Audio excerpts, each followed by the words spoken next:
because it has the potential to get overwhelming very quickly. So we're going to talk about folders. We're going to talk about calendars, and then why the benefit of archiving activities and how you can reclaim them if you need to. It's very simple. So it's basically to help you kind of keep everything clean. Because what I'm hearing teachers saying is it can feel cluttered, that there's a lot of information on the screen. There's too many activities. Once you start giving them the activities, they start to stockpile on you, and it can be overwhelming to the kids and for you. It's just too much to look at. Or it can be when you're looking at the journal, it just feels like that's so much information. And I just wanted to remind Mariette and Hannah, the real intention for SeeSaw was for it to be like an online portfolio. That was its original intention, just a placeholder for kids' work that they could use to document their progress. They could use in conferences. It was just hold on to their work. Now we're using it in a way to like hold on to what we're grading. So it's getting much fuller than it would if you were using it in the classroom. But just like your regular classroom, if you had a portfolio, you would have folders and you have all kinds of papers in there, and you would probably have the same moment where you'd be like, that's just too much stuff. So let's clean it up. Okay, so I'm going to share.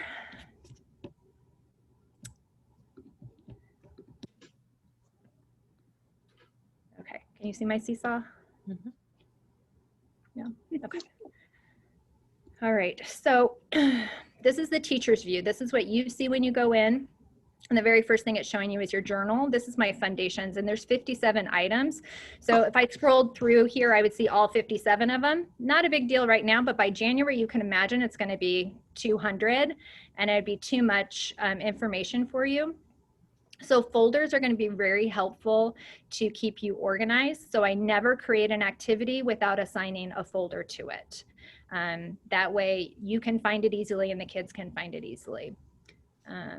So every single activity, make sure it has a folder assigned to it. If you go up to your wrench and scroll down, there is a management page for folders. You can click on there. This is one place that you can manage your folders, and you can create new folders. I'm going to talk to you about things you can name your folders and what the benefits are of naming them different items, but you can go into the wrench and you can manage your folders there. You can add, you can delete. That's just one place, but you have to do it for every cohort. If you go into this wrench, it only works for the cohort that you're working in at that time. The beauty of this is you can find this in multiple locations, so kind of messing with it helps. You can also manage your folders when you assign an activity.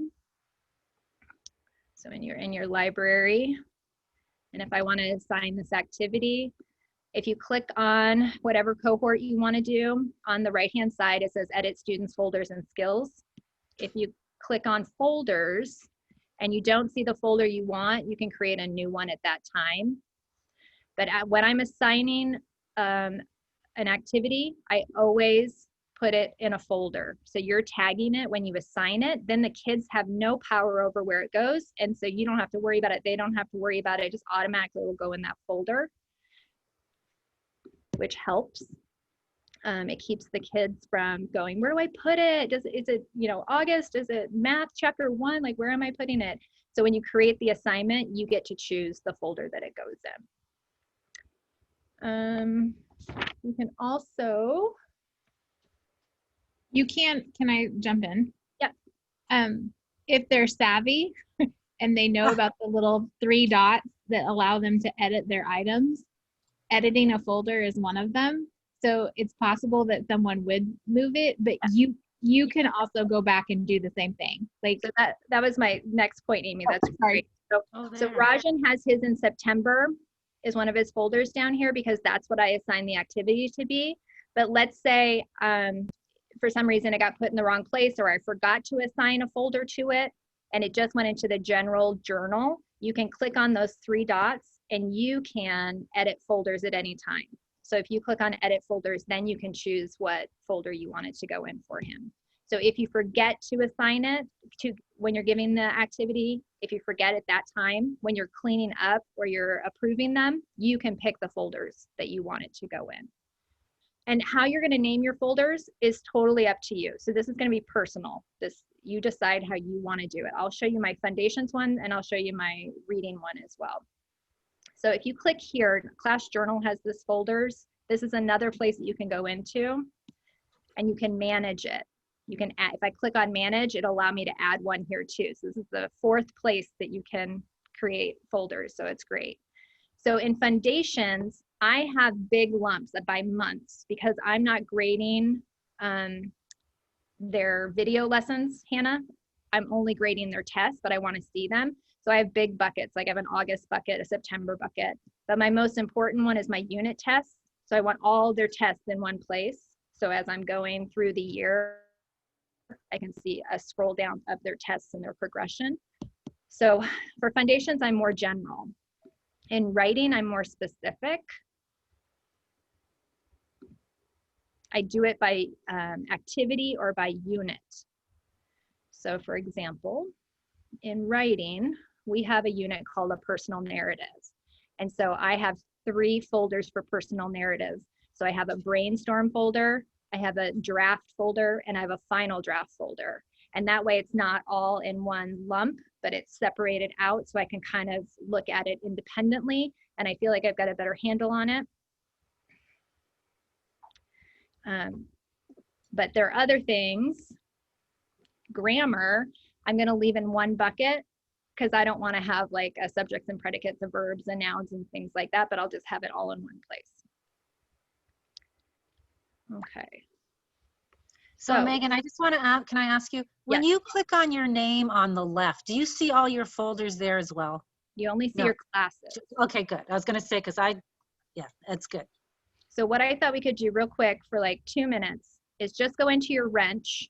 Like if you could pull up SeeSaw now and go into your wrench and go into one of your classes and see what you would like to name some of your folders. So like Mariette, you and Amy in math probably want to have like chapters. You might want to have like chapter 1 place value or whatever your first unit is, Mariette.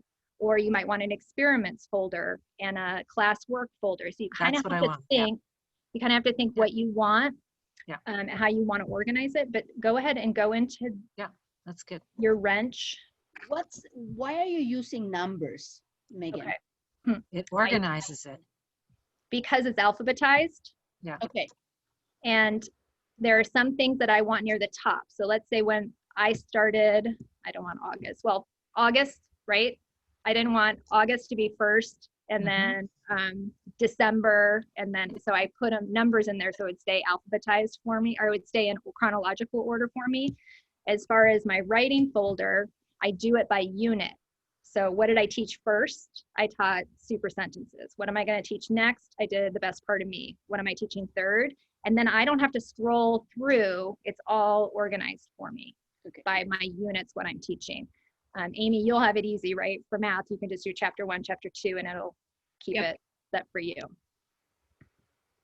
So Megan, one of my questions was with the folders for writing, I'd love to have material that students could access if they needed it without assigning to every student, like a graphic organizer or different things like that. Is that a possibility with SeeSaw? I know Google Classroom does that, but I have not found that for What we were talking about is in Clever, we may create a folder inside Clever that's connected to like a Google Doc. Okay. It would have your resources in it, Got it. your brainstorm sheets, your graphic organizers, whatever, and then you would direct them there. Okay, thank you. Is that correct? That's what we decided, right? Yeah, that's what we decided. I mean, I think you could, because you could post an announcement. Mm-hmm. It's just, but when it's in an announcement, it's not organized. Right. You can't like post anything in the folder unless you assign it. And so Clever would probably be a better situation. And then I did assign graphic organizers as an option, and then I was getting it back saying I didn't need this or I didn't, right? So it's so much more traffic that way too. And you also get the kiddos that say, it's still telling me I have to turn it in, right? And that's driving them crazy because they see the red circle with the number on it, so it starts to drive them batty. So I'm going to talk about when we archive, why we do that and how we can do that as well. You can also, like, you could create the graphic organizer and you could push it as needed, but they would have to let you know that they needed it. Yes. Okay. So it's a little touchier. So Megan, when I go on, so where you are right now, when I press on where it says class journal and that the blue folder, not out of your managed folders. Yep. So right on, so it says private teachers only, right? See, what's with that? Yeah, The kids will never have access to it. Let's say you okay, pull it out of their Right. journal, then okay. you would keep things in there. Right, but the kids will see that? I mean, I can see the kids seeing that, but why do I see that?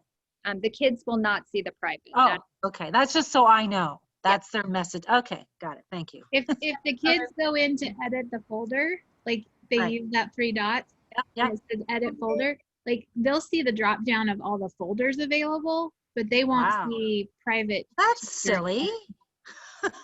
So it is better if you can like label the folder before you assign it to, because then they Right. don't have to worry about it. Yeah, yeah. Okay, good, thank you. All right, so can I help you brainstorm folder ideas, or you think you can? I'm good. Okay. I'm good. Okay. All right. Thank you, though. Yeah, Can you're welcome. you somehow, like if you create your folders and you create your activities, can you somehow not make those visible? For the kids, no. Yeah. You can manage them, you can remove them. Like I have mine built for the semester, but you could add them as you went, and then they don't have access to them until you're ready for them to. Okay. Okay. One thing that helps for students, and you can inform your parents, is those folders are super helpful for the kids as well. Like if I click on this for me, I know I have 50 items in September, but if I just want to look at August and I click on my August, it'll just give me those 4. So it's a quicker scroll through for me, but it's the same for the children. So if I have Elena here, and if she clicks on folder, she can choose which folder she wants to look at. So if her parents are like, you were writing a personal narrative, let's look at what you were working on. It's faster for them to go into the folder at times to find their work. So she could go in and just show her parents September. What did I do in this month? So they don't have to look through all 24 things that she did, right? That she's turned in already. They can just look, and it's chronological, so it is nice. They can see the most recent. So that helps kids find materials. If you're like, you need to go back and look at your brainstorm. Well, I don't know where it is. Click on your folder, find brainstorm, and it'll be right there. So they can get to it quick that way. So that's helpful for parents and for students. So if you see here, there are these 3 lines. This means that's the chronological journal for her. Next to it is a calendar. And if you click on that calendar, this is your teacher calendar. It tells you what everyone's turned in on that day. So on Tuesday the 1st, 5 things were turned in for me. If I click on it, I will see those items. Cool. So I can see who submitted on that day and what There it is. you go. Your students can do the same. So if I click on calendar and then I click on a student, so now I'm on Elena again. See, it says Elena. This is her September calendar, and she can see what days she submitted something on. This is, I'm gonna put it on writing for a second, because this is really helpful for parents if we can show them this in some way, because we used to send home weekly folders with graded work in it. So Wow, if we could show them, why don't you just look at what she turned in for writing this week? So they only have to review 3 items as opposed to scrolling through. We've seen that. I don't know if I've seen that. They can just look at the items that they've submitted. So you could say to the parents in an email, can you go back and review their work, click on their calendar, review their work from this week, so that you're aware of what their challenges are and what we're working on. So that's super helpful. So our kids found that last year to be helpful for them. I haven't introduced it to my 2nd graders yet, but 3rd grade will know about it. And I think it'll be helpful for our parents to be able to find what they want if they know about the calendar as well. Okay. And this is also helpful if you've archived something, but you want to grab it quick and you're like, oh, I know we did it on that day. And you can pull it up there. And even though it's been archived, you can access it off the calendar quickly. Okay. Let's do the archive. Okay. Yep. That's what we're going to do next. That- Okay. it's- So in activities, there. If you're finding that you have 14 activities stacked up because kids aren't turning things in, most of your kids have turned stuff in, but you have a couple of stragglers, this is my strategy, and Amy and Tim, you can chime in too and tell me what your strategy is. I'm going to go to this brainstorm one because I have 9 responses, one's waiting for approval, and I have 1 not responded, so I have 1 straggler. So what I would do after I have this Nina approved is I would archive this by clicking on the 3 dots and archive it. It takes it away from the kids' page, but I still need Ronnie to turn in his assignment. So now I'm just going to assign it to Ronnie. So it's an extra step for you, but I go back to my activities. I find the activity and I assign it just to Ronnie.